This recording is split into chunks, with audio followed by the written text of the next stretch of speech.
আবারও সাইরেনের শব্দে ইসরায়েল জুড়ে আতঙ্ক। দেশটি বিমান বাহিনীকে লক্ষ্য করেই এবার ক্ষেপণাস্ত্র ছুড়ে ইয়েমেন। এতে পুরো ইসরায়েল জুড়ে বিরাজ করছে থমথমে পরিস্থিতি।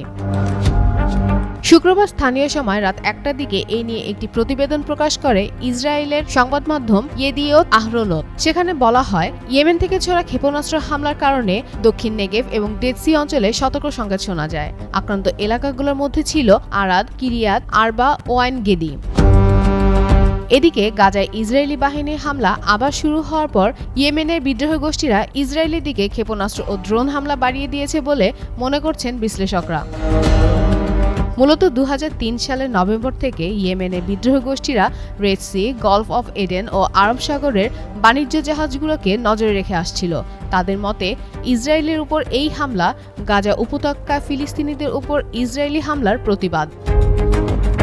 যদিও এর আগে ইয়েমেনের বিদ্রোহ গোষ্ঠীদের হামলার জবাবে বহুবার ইসরায়েল ও যুক্তরাষ্ট্র হামলা চালিয়েছিল, কিন্তু এখন পর্যন্ত ইয়েমেনের বিদ্রোহ গোষ্ঠীদের হামলার কোনো সমাপ্তি দেখা যায়নি। ফাতেমা ফাতেজান, যুগান্তর নিউজ।